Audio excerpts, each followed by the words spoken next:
और एक और राजा की कथा है, त्रिशंकु। अब त्रिशंकु ऐसा राजा था कि उसको स्वर्ग की लालसा और सदैव स्वर्ग जाना था।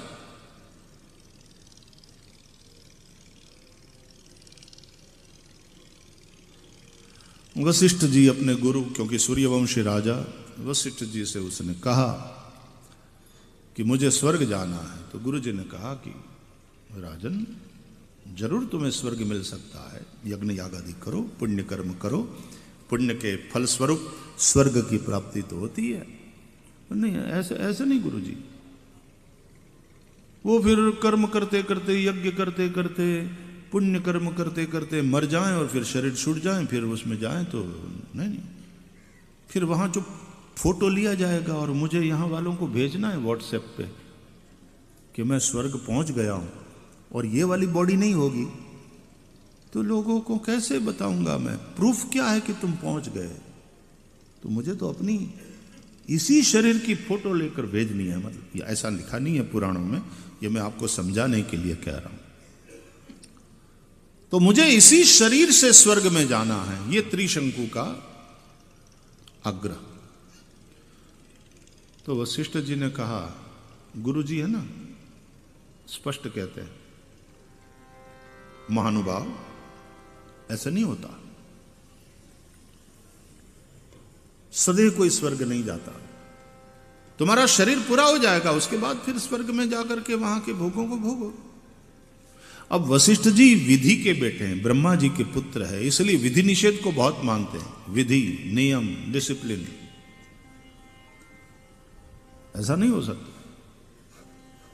अब त्रिशंकु के मन में तो इसी शरीर से स्वर्ग में जाने की लालसा ऐसी प्रबल थी।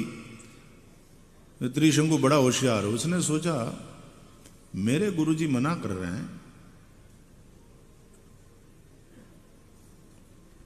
विश्वामित्र जी और मेरे गुरुजी में बनती नहीं है आपस में, तो मैं विश्वामित्र जी के पास जाऊंगा। चेले गजब के होते हैं, अपने हेतु को सिद्ध करने के लिए पहले गुरु के पास, गुरु से हेतु नहीं सिद्ध हुआ तो फिर दूसरों के पास। तो उसको पता है कि ये इसके विरोधी है। विश्वामित्र, त्रिशंकु गया विश्वामित्र जी के पास। श्रीमद् भागवत में भी विश्वामित्र इत्यादि की सभी की कथा है विस्तार से। तो विश्वामित्र के पास जाकर के उसने सीधे ही पूछ लिया कि मेरे गुरुदेव ये कहते हैं कि सदैव स्वर्ग नहीं जाया जा सकता, आपका क्या कहना है भगवान? जो जवाब उसने चाहा था वही मिला। विश्वामित्र ने सोचा ये तो अच्छा मौका है वशिष्ठ को नीचा दिखाने का। हम कहते हैं जाया जा सकता है। भगवान, मुझे पता ही था आपके प्रभाव का, इसलिए तो आपके पास आया, आपके शरण में आया। इस दास को आप स्वर्ग में पहुंचाओ इसी शरीर से। हां, पहुंचाते हैं। और विश्वामित्र ने अपने तपोबल से, विश्वामित्र जी के पास तप का बल है, अपने तपोबल से त्रिशंकु को स्वर्ग में रवाना किया। जैसे नहीं यहां से सब रॉकेट रवाना होते हैं, सैटेलाइट की तरह उसको रवाना किया। अब सैटेलाइट कह रहा हूं तो सोच समझ कर कह रहा हूं, क्योंकि इसकी फिर हालत सैटेलाइट जैसी होने वाली है, न स्वर्ग का न धरती का। तो पहुंचाया उसको स्वर्ग में। तो स्वर्ग में जैसा कि एंट्री जहां होती है वहां डेथ सर्टिफिकेट दिखाना पड़ता है कि तुम मर के आए हो। पहली बात, क्या क्या पुण्य किए हो कि तुम स्वर्ग में एंट्री चाहते हो, तुम में वो योग्यता है। देखा कि भाई ये तो सदैव स्वर्ग में एंट्री करना चाहता है। बोले ऐसा नहीं चलता, पृथ्वी पर जाओ, सत्कर्म करो, पुण्य करो, शरीर छोड़ो तो तुम्हारे पुण्य कर्म के फलस्वरूप तुम्हें स्वर्ग में प्रवेश मिल सकता है। सदैव नहीं एंट्री होगी, नियम नहीं है। तो त्रिशंकु ने कहा, अरे मुझे विश्वामित्र जी जैसे तपस्वी ने भेजा है, मैं ऐसे ही नहीं आया हूं, विश्वामित्र जी ने भेजा है। बोले हम विश्वामित्र जी का आदर करते हैं, बात ठीक है, लेकिन नियम नियम है। कलेक्टर साहब के साथ हमारी एकदम नजदीकी मैत्री हो और कुछ काम लेकर जाए तो कलेक्टर साहब कहते हैं अपनी मैत्री एक जगह, लेकिन नियम नियम होता है साहब। हाँ, उसमें से जो रास्ता निकलता है मैं आपकी मदद के लिए तैयार हूं, लेकिन बिल्कुल नियम की अनदेखी तो हम नहीं कर सकते। नियम जो है, कानून जो है। तो बहुत दलीलें हुई, स्वर्ग वालों ने एंट्री नहीं दिया। बहुत वो कई लोगों को फिर आदत होती है, झगड़ा करने लगते हैं, तो धक्का दिया स्वर्ग वालों। शुरुआत में तो देखो अपना रिस्पेक्ट अपने हाथ में होता है, तो फिर धक्का दिया स्वर्ग वालों ने। धक्का दिया तो गिरा, स्वर्ग से गिरा तो बीच में से ही चिल्लाया विश्वामित्र जी को, महाराज आपकी नहीं सुनी स्वर्ग वालों ने, आपने मुझे भेजा लेकिन उन लोगों ने प्रवेश नहीं दिया। महाराज मुझे धक्का मारा, मुझे वहां से निकाल दिया, एंट्री नहीं दिया, मुझे धक्का मारा। मेरी तो ठीक है, मैं तो एक साधारण, लेकिन आपकी नहीं रखी इज्जत उन्होंने। लोग ऐसा ऐसा बोलते हैं, आपकी इज्जत नहीं रखी। तो विश्वामित्र ने सुना, अपने तपोबल से विश्वामित्र ने कहा त्रिशंकु को, वहीं रुक जा, वहीं स्थिर। तो सैटेलाइट को जिस तरह से ये लोग इसरो वाले और अपनी भ्रमण कक्षा में नहीं फिर स्थित कर देते, स्थिर हो गया, औंधे मुंह लटक रहा, गिर रहा था, औंधे मुंह लटक रहा। स्वर्ग वालों ने यदि तुमको प्रवेश नहीं दिया स्वर्ग में, तो मैं तुम्हारे लिए नए स्वर्ग का निर्माण करूंगा, लेकिन तुमको इसी देह से स्वर्ग में प्रवेश दिलवाऊंगा। और विश्वामित्र जी ऐसे तपस्वी महापुरुष है, अपने तपोबल से नूतन स्वर्ग का निर्माण करने के लिए विश्वामित्र तैयार हो गए। उनकी अब तो बात जरा अपने पे आ गई, बोला है करके दिखाएंगे। तो विश्वामित्र नए स्वर्ग का निर्माण करने के लिए तैयार हो गए। ये बात स्वर्ग वालों के पास पहुंची तो थोड़ा कोलाहल हो गया। और विश्वामित्र जी ऐसे तपस्वी है, तपोबल से नूतन स्वर्ग का निर्माण कर सकते हैं। पुरुषार्थ होता है, एक बार ठान ले आदमी।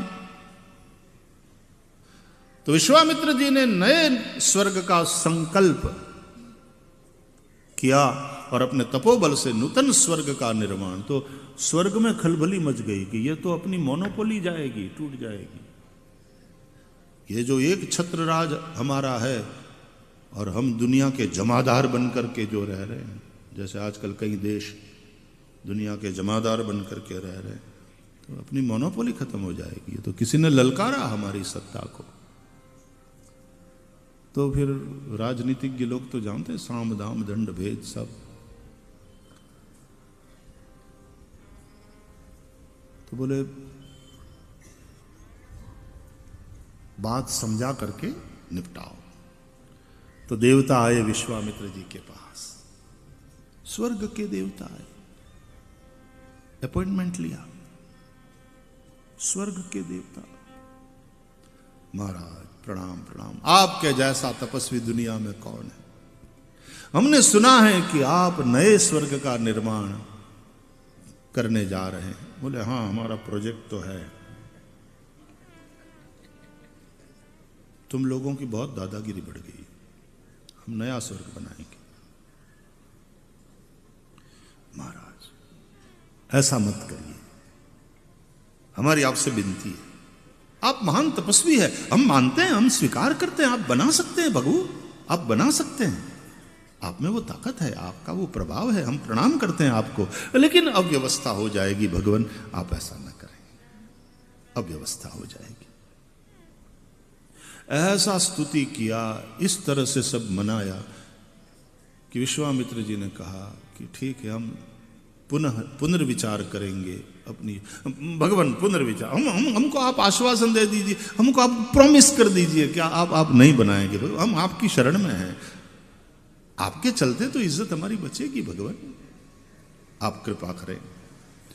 ऐसा ऐसा मनाया, ऐसी स्तुति करी कि विश्वामित्र जी ने कहा अच्छा ठीक है भाई, आपका विनय विवेक देखकर हम बड़े ये लोग सीधे भी बहुत होते हैं, आपका विनय विवेक ये सब देखकर हम बहुत प्रसन्न हैं, जाओ नहीं बना। विश्वामित्र महाराज की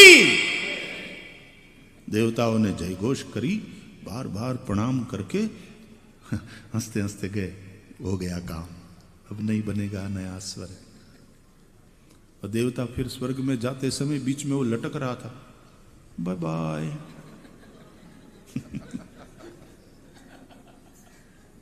कहते हुए अपने स्वर्ग में घुस गए।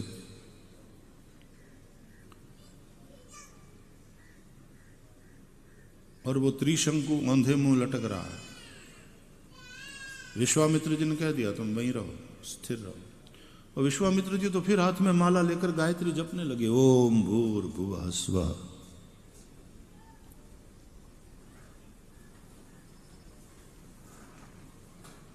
त्रिशंकु वहां से कहे महाराज मेरा क्या, अब मेरा क्या, ओम भूर्भुवः स्वः।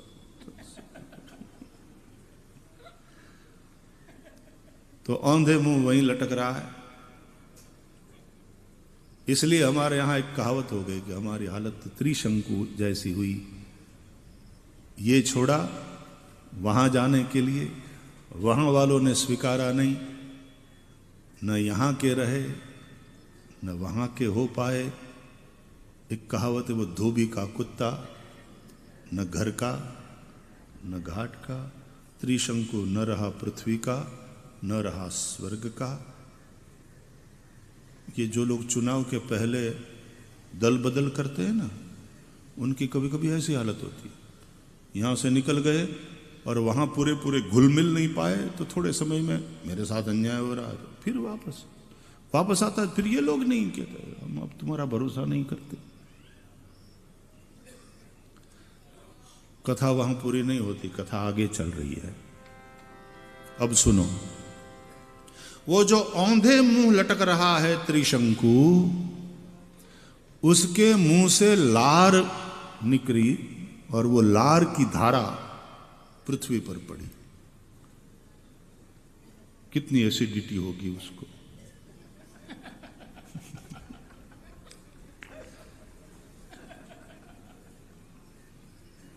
बहुत छाछ पीतोष, खट्टे अचार बहुत खाता होगा।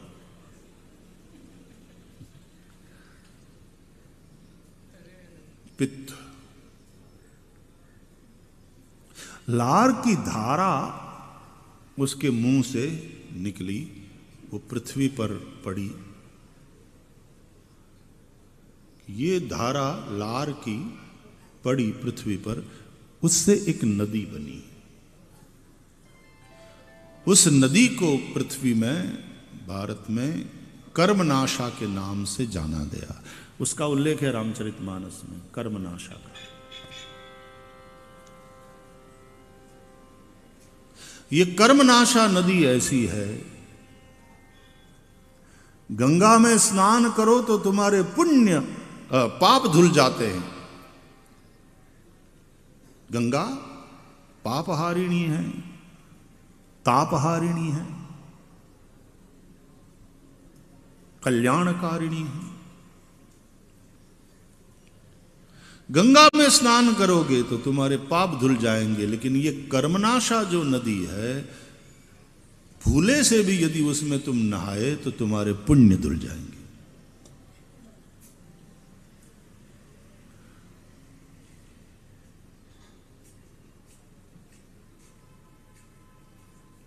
जो भी सत्कर्म तुमने किया खत्म।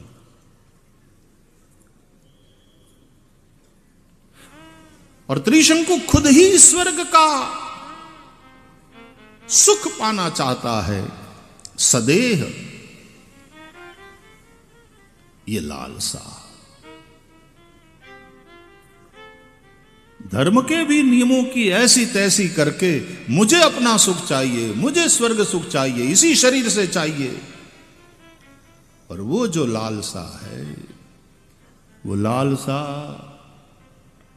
न यहां का रहने देती है, न वहां का होने देती है। और जब औंधे मुंह लटक रहा है त्रिशंकु, तो वो जो लार है वो लालसा की लार है। और ये जो लालसा की लार है वही कर्म का नाश करती है। उससे कर्म नाशा नदी, जिसमें यदि भूले से भी नहाए तो तुम्हारे पुण्य क्षय हो जाते हैं। कभी कभी इस प्रकार से होता है ना, वो वायरस आ जाता है या ऐसा कुछ होता है, पूरा डेटा कंप्यूटर से गायब।